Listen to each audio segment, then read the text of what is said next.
Before we begin, a brief word. If you value thoughtful, disciplined financial analysis without the noise, consider subscribing to this channel. You'll find the subscribe button below in red. We focus on rational strategy, not speculation.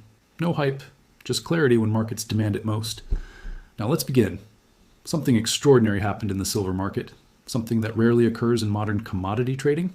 Swiss authorities, overseeing the world's most critical precious metals infrastructure, have temporarily halted certain silver export flows. This isn't a rumor, this isn't speculation. This is a documented regulatory intervention in one of the world's most liquid commodity markets. Why does this matter to you? Because Switzerland processes and vaults a significant portion of the world's physical silver. When flows through this node are disrupted, even temporarily, the ripples extend across global markets. Traders are scrambling, premiums are widening, questions are mounting. This isn't about predicting the next price spike.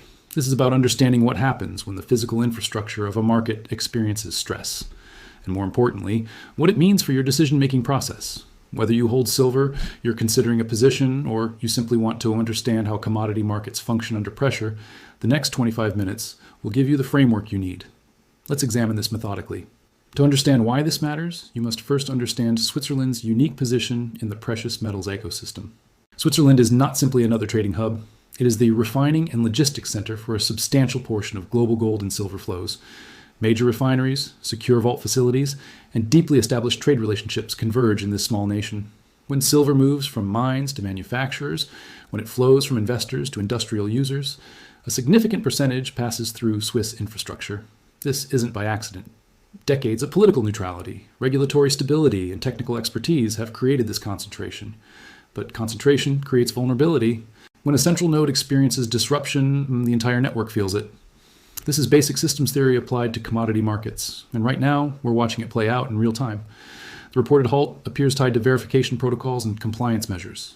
Authorities are reviewing documentation, confirming origin sources, and ensuring adherence to international standards. This is their right and responsibility. But from a market perspective, the reason matters less than the consequence. Physical metal that should be moving isn't moving. Contracts that depend on delivery timelines are facing uncertainty, and uncertainty in commodity markets always extracts a premium. Here's where many investors misunderstand precious metals markets. Silver trades in two distinct realms, the paper market and the physical market. These are connected, but they operate under different rules and respond to different pressures. The paper market is vast. Futures contracts, options, exchange-traded funds that track silver prices without holding all the underlying metal. This market provides liquidity. It allows hedging. It enables price discovery. But it operates largely on ledger entries and contractual promises. The physical market is finite. It involves actual metal that must be refined, stored, transported, and delivered. When you buy a silver bar, someone must produce it, vault it, insure it, and move it across borders. This takes time, infrastructure, and compliance with multiple jurisdictions. Most of the time, these two markets move in relative harmony. Paper prices guide physical premiums. Physical constraints occasionally pull paper prices higher. The system functions. But when physical infrastructure experiences stress, the relationship changes, premiums spike, delivery timelines extend, counterparty risk emerges. And suddenly, the paper price may not reflect the true cost of obtaining physical metal in your hands. This is what we're beginning to see now. Dealers report wider bid-ask spreads, wholesalers report longer wait times for certain products, and prices for immediate delivery are showing premiums that weren't present 2 weeks ago. This doesn't mean the paper market is fraudulent or broken. It means physical logistics matter. And when those logistics face disruption, even temporary disruption, the cost of certainty rises. This isn't the first time physical commodity flows have faced regulatory or logistical disruption. In 2011, during the European sovereign debt crisis, certain gold shipments faced enhanced scrutiny and delays. Premiums widened. Delivery times extended. The market adapted, but not without friction. In 2020, during the pandemic, precious metals refineries shut down temporarily. The disconnect between paper prices and physical availability became so pronounced that some futures contracts traded at unprecedented discounts to spot prices. Why? Because the metal couldn't be refined and delivered to meet contract specifications. In 2022, sanctions related to geopolitical conflicts created routing challenges for various commodities, including certain metals. Traders had to find alternative pathways. Costs increased. Uncertainty created hesitation. The pattern repeats. When physical infrastructure faces stress, liquidity fragments and premiums emerge. What makes the current situation notable is Switzerland's centrality. This isn't a peripheral refinery or a secondary shipping route. This is a core node in the global silver network. How long will this last? That's unclear. Regulatory reviews can take days, weeks, or longer depending on what authorities discover and what standards they're enforcing.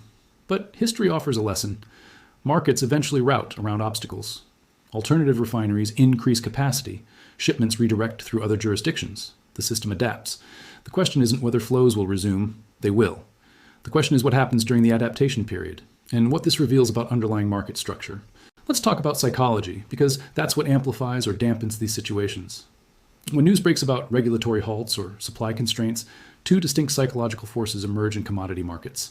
The first is scarcity anxiety. Traders and investors who need or want physical silver begin to worry that availability will decline or premiums will spike further. This creates urgency. Urgency creates buying pressure.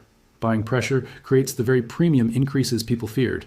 This is a self-reinforcing cycle, and it can persist even after the initial constraint resolves, because market psychology doesn't turn on and off with regulatory announcements. The second force is contrarian skepticism. Experienced market participants who have seen disruptions before remain calm. They recognize that supply chains adapt. They understand that temporary constraints don't necessarily signal long-term shortages. They wait. Which force dominates depends on market positioning, broader economic context, and the credibility of information flowing through the system. Right now, we're in the early stages. Initial reports create questions. Questions create uncertainty. Uncertainty creates volatility. But here's what sophisticated investors understand. Volatility is not the same as risk. Volatility is price movement. Risk is permanent loss of capital or purchasing power. A temporary spike in premiums followed by normalization is volatility. A fundamental breakdown in the ability to access physical silver at any price would be risk. The distinction matters because it determines how you respond. If you're holding physical silver, short-term premium fluctuations are noise unless you're planning to sell immediately. If you're considering a position, the question isn't whether premiums are high today, but whether the underlying reasons for holding silver remain valid. This brings us to the framework you need. Silver occupies a unique position among assets. It functions as both an industrial commodity and a monetary metal. Approximately half of annual silver demand comes from industrial applications: solar panels, electronics, medical devices, electric vehicles, and more. This demand is relatively price inelastic in the short term. Manufacturers need silver for production, and substitutes are often imperfect or costly. The other portion comes from investment demand and jewelry. This demand is more elastic, responding to price, economic conditions, and investor sentiment. This dual nature creates interesting dynamics. When industrial demand is strong and investment demand increases simultaneously, supply becomes tight. Mining production responds slowly because developing new mines takes years. Recycling increases, but it can't instantly replace primary production. Add a logistics constraint into this environment, and the system experiences additional stress. Now consider the broader macroeconomic picture. Central banks globally have been navigating high inflation, elevated debt levels, and complex monetary policy decisions. Real interest rates, while positive in some regions, remain historically low. Currency confidence faces periodic questions. In this environment, precious metals become portfolio insurance for some investors. Not speculation, not a get-rich-quick scheme. Insurance against scenarios where fiat currency purchasing power declines or financial system stress increases. Silver, being more affordable per ounce than gold, attracts a different investor base. Retail participation is higher. Volatility is greater. And when physical constraints emerge, the psychological impact can be more pronounced. If you currently hold physical silver, this situation requires discipline, not reaction. First, recognize that paper value and intrinsic value are different concepts. Your silver's utility as a hedge or store value hasn't changed because Swiss authorities paused certain flows. The metal in your possession still exists. Its chemical properties haven't altered. Its potential role in your portfolio remains intact. Short-term premium spikes may tempt you to sell. Before acting, revisit why you acquired silver in the first place. Was it portfolio diversification? Insurance against currency devaluation? A hedge against systemic risk? If those reasons remain valid, short-term price movements shouldn't drive immediate decisions. If you acquired silver for speculation, hoping for quick gains, that's a different calculation. But speculation requires accepting volatility in both directions. Premiums that rise quickly can fall equally fast once logistics normalize. Second, understand counterparty risk in your holdings. Physical silver in your possession has zero counterparty risk. You own the metal. No bank, dealer, or exchange can fail and affect your ownership. Silver held in allocated storage with reputable vaults has minimal counterparty risk, assuming proper documentation and segregation. Unallocated storage, pool accounts, or certain ETFs involve counterparty risk. You're trusting institutions to have the metal they claim. In times of market stress, that trust gets tested. If you hold through intermediaries, now is a reasonable time to verify your documentation, understand redemption procedures, and confirm the reputation of your custodians. Third, resist the urge to overtrade. Every transaction involves costs, premiums, dealer spreads, potential taxes, and time. Frequent buying and selling in response to news erodes wealth rather than building it. Precious metals are portfolio stability tools, not trading vehicles for most investors. Treating them as such usually produces better long-term results. If you don't currently hold silver but are considering it, this situation provides both opportunity and caution. Let's establish a framework. First question, why silver and why now? If your answer is because premiums are spiking and I don't want to miss out, that's emotional decision-making. Fear of missing out drives poor investment choices across all asset classes. If your answer is because I've been considering precious metals allocation for portfolio diversification, and I'm willing to accept current premiums as the cost of entry into a position I plan to hold long-term, that's rational decision-making. The difference is intent and time frame. Second question, what percentage of your portfolio is appropriate? Most financial frameworks suggest precious metals should represent a modest portion of a diversified portfolio. 5 to 15% is common guidance, depending on individual circumstances and risk tolerance. This isn't a binary choice between all in or nothing. Small, consistent allocations over time reduce timing risk and average entry costs. Third question, physical or paper? If you want the insurance properties of silver, physical ownership is the only true option. ETFs and futures provide price exposure, but they introduce counterparty risk and don't offer the same protection in extreme scenarios. Physical ownership involves costs, premiums, storage, insurance. These are the price of certainty and control.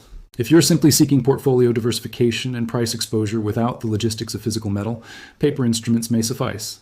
But understand what you're actually buying. Fourth question, can you tolerate volatility? Silver is volatile.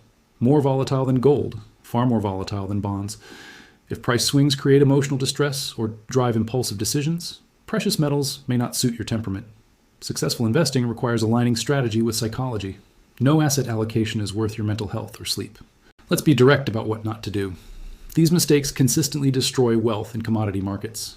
Seeing headlines about halted flows and immediately buying whatever you can find at elevated premiums without strategic thought, or panic selling existing positions because you fear regulatory issues will worsen.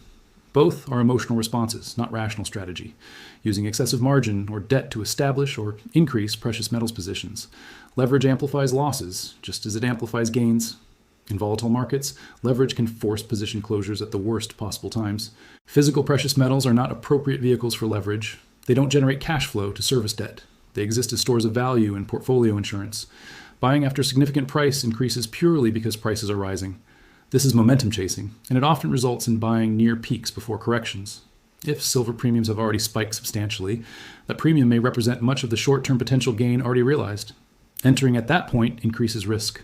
Investing funds you may need for near-term expenses or emergencies. Precious metals can face bid-ask spreads, transaction costs, and timing challenges when selling. They should represent long-term allocations, not emergency funds, concentrating portfolio holdings excessively in any single asset class, including precious metals. Diversification remains the most reliable method of managing investment risk. Buying silver through unverified dealers, unclear storage arrangements, or contracts that promise delivery but lack credible backing. In times of market stress, weak counterparties fail. Reputation, documentation, and verification matter more during disruptions than during calm periods, waiting for perfect information or ideal conditions before making any decision. Markets never provide perfect clarity. Reasonable decisions made with imperfect information often outperform perfect decisions made too late. The key is distinguishing between reasonable caution and decision avoidance driven by fear. This situation doesn't exist in isolation. It's part of a larger pattern worth understanding. Global supply chains, taken for granted for decades, are revealing vulnerabilities. Concentration in key nodes creates efficiency during stable periods, but fragility during stress. We've seen this in semiconductors, in rare earth elements, in certain pharmaceuticals, and now in precious metals, logistics. The pattern suggests a broader shift towards supply chain resilience rather than pure cost optimization. Regulatory standards are tightening across commodities. Authorities globally are increasing scrutiny of sourcing, documentation, and compliance. This trend isn't reversing. For investors, this means premiums for verified, properly documented physical assets may remain structurally higher than they were in the past. The cost of certainty and compliance is rising. Geopolitical fragmentation is affecting commodity flows. As nations reassess dependencies and diversify sourcing, established logistics pathways are changing.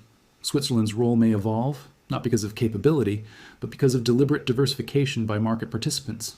All of this points toward a fundamental insight. The era of frictionless global commodity movement may be transitioning to one where friction is standard and redundancy is valued. For precious metals holders, this reinforces the argument for physical ownership and geographic diversification of storage.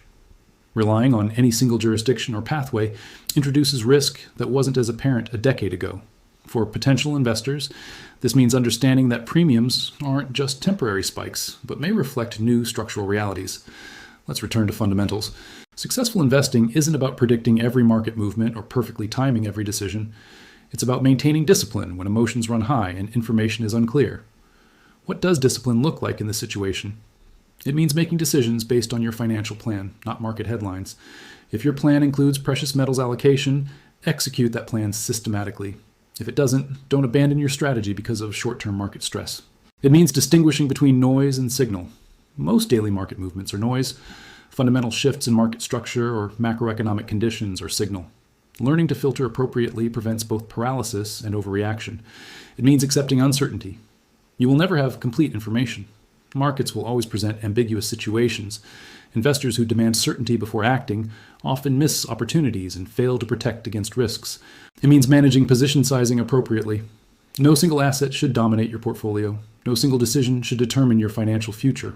Proper position sizing allows you to withstand volatility and mistakes without catastrophic consequences.